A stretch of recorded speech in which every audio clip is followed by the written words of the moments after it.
Hello बच्चों, let's see this question. The question states that benzyl isocyanide can be obtained by.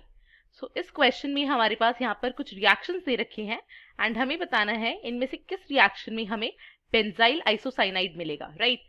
Start करते हैं इस question में जो key concept हम use करने वाले हैं इस question को solve करने के लिए.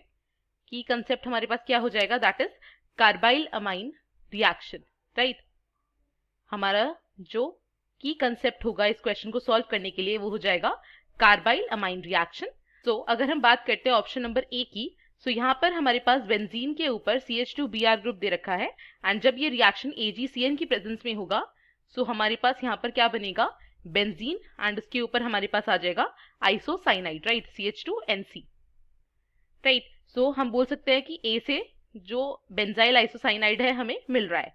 अगर हम बात करते हैं ऑप्शन नंबर बी की, सो यहाँ पर हमारे पास बेंजीन के ऊपर CH2NH2 ग्रुप अटैच्ड है, राइट.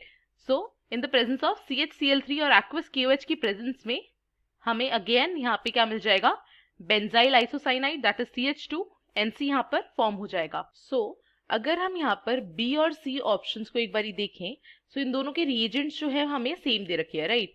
सो अगर हम यहाँ पर हमारे पास क्या है? ऑप्शन नंबर बी एंड यहाँ पे हमारे पास बेंजीन रिंग दे रखी है एंड इसके ऊपर हमारे पास CH2NH2 है, राइट. एंड अगर हम ऑप्शन नंबर सी देखें, सो यहाँ पे भी हमारे पास क्या है? एक बेंजीन रिंग है एंड यहाँ पे हमारे पास है CH2 एंड देन हमारे पास है NHCH3, राइट. सो यहाँ पर दोनों ही केसेस में हमें क्या दे रखा है? Same reagent, that is CHCl3 in the presence of aqueous KOH, right. And इधर भी हमारे पास क्या है? Chloroform, that is CHCl3 in the presence of aqueous KOH. So basically ये जो रिएजेंट हमारे पास है कार्बाइल अमाइन टेस्ट है जो हम यहाँ पे कर रहे हैं. सो कार्बाइल अमाइन टेस्ट की एक स्पेशलिटी होती है कि वो सिर्फ प्राइमरी एमीन्स के ऊपर एप्लीकेबल होता है, राइट. प्राइमरी एमीन्स, जैसे कि हमारे पास बी वाले ऑप्शन में हमारे पास क्या था? CH2NH2 और इन द प्रेजेंस ऑफ क्लोरोफॉर्म और एक्वस KOH हमें क्या मिल जाता है? आइसोसाइनाइड बन जाता है, राइट. एंड इस वाले केस में हमें बेंजाइल आइसोसाइनाइड मिल जाएगा, that is CH2 and NC. So ये हुआ ऑप्शन नंबर बी वाला केस, यहाँ पे हमें आइसोसाइनाइड मिल गया. अगर अब हम बात करें ऑप्शन नंबर सी की, तो अब हम यहाँ पे देख सकते हैं कि हमारे पास यहाँ पे प्राइमरी एमीन नहीं है, राइट. यहाँ पे हमारे पास NHCH3 है, दैट मीन्स ये क्या है? एक सेकेंडरी एमीन है. ये क्या है? सेकेंडरी एमीन है. एंड अगर हम चाहें ये NHCH3 जो है हम इसको किस तरीके से यहाँ पर पोर्ट्रे कर सकते हैं? हमारे पास NH एंड CH3, अब आपको दिख जाएगा ये क्या है? एक सेकेंडरी एमीन है एंड सेकेंडरी एमीन के ऊपर कार्बाइल अमाइन रिएक्शन जो है वो एप्लीकेबल नहीं होता. सो यहाँ पर कोई भी आइसोसाइनाइड फॉर्म नहीं होगा, ये रिएक्शन ही नहीं हो पाएगा क्योंकि सेकेंडरी एमीन्स जो है वो कार्बाइल अमाइन टेस्ट नहीं देते, right. So option number c, जो सी वाला रिएक्शन है वो तो गलत हो गया. सो ऑप्शन नंबर डी यहाँ पर गलत हो गया क्योंकि इसमें सी आ रहा है एंड सी जो है वो बेंजाइल आइसोसाइनाइड हमें नहीं देगा. अब अगर इसके बाद हम बात करते हैं ऑप्शन नंबर डी की, लाइक डी रिएक्शन जो हमारे पास है.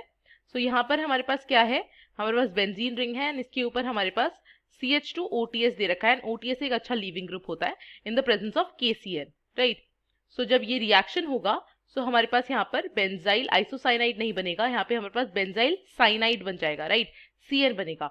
अब डिफरेंस क्या आया अगर आप इसको कंपैरिजन करते हो फर्स्ट ए ऑप्शन से?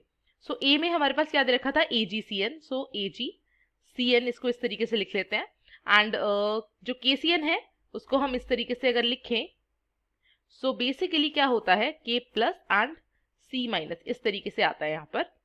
सो यहाँ पे होता क्या है बेसिकली कि आपका जो AgCN है इस वाले केस में जो कार्बन है वो यहाँ पे कोवेलेंट बॉन्ड बना लेता है, यहाँ पे आयनिक बॉन्ड्स एग्जिस्ट करते हैं KCN में. सो जो AgCN होता है उसमें नाइट्रोजन जो होता है वो बेसिकली अटैक करता है क्योंकि नाइट्रोजन की जो लोन पेयर्स होते हैं वो अटैक करते हैं. बट इस वाले केस में KCN वाले केस में जो कार्बन के ऊपर नेगेटिव चार्ज है वो अटैक करता है. अब यहाँ पे अगर हमारे पास नेगेटिव चार्ज है वर्सेस लोन पेयर्स है, बिकॉज अगर हम KCN वाला केस देखें तो यहाँ पे N के पास लोन पेयर भी है, बट इस वाले केस में जो C वाला नेगेटिव चार्ज है वही अटैक करेगा क्योंकि जो उसकी टेंडेंसी होती है अटैक करने की वो ज्यादा होती है in comparison to lone pair. But AgCN के अंदर सिंस यहाँ पे कार्बन की वैलेंसी फुलफिल्ड हो गई, राइट. सो यहाँ पे आपका नेगेटिव चार्ज है ही नहीं क्योंकि यहाँ पे कोवेलेंट बॉन्ड बन गया है उसका किसके साथ? सिल्वर के साथ. तो यहाँ पे सिर्फ हमारे पास लोन पेयर ही है इसलिए ये अटैक करते हैं, यहाँ पे आइसोसाइनाइड फॉर्म कर देते हैं. बट इस वाले डी वाले केस में ऐसा नहीं होगा क्योंकि यहाँ पे KCN जो है यहाँ पे आयनिक बॉन्ड एग्जिस्ट करते हैं, तो यहाँ पे कार्बन बेसिकली अटैक करता है, राइट। सो बेसिकली यहाँ पे ये जो C नेगेटिव है ये अटैक करेगा एंड OTS यहाँ से बाहर चला जाएगा, राइट। सो और हमें क्या मिल जाएगा, साइनाइड, और आइसोसाइनाइड नहीं मिलेगा। सो ऑप्शन नंबर डी भी क्या हो गया, गलत। मतलब ऑप्शन नंबर जो आपका डी वाला रिएक्शन है उससे भी आइसोसाइनाइड नहीं मिलेगा। अब अगर हम इन सब में देखें तो ऑप्शन नंबर सी हमारा सही होगा, क्योंकि ए और बी के केस में हमें क्या मिल रहा है, आइसोसाइनाइड मिल रहा है। सो इससे we can conclude that therefore option number c हमारा क्या हो जाएगा, बिल्कुल करेक्ट ऑप्शन हो जाएगा। एंड यही हमें फाइंड आउट करना था। I hope you understood. Thank you and all the very best.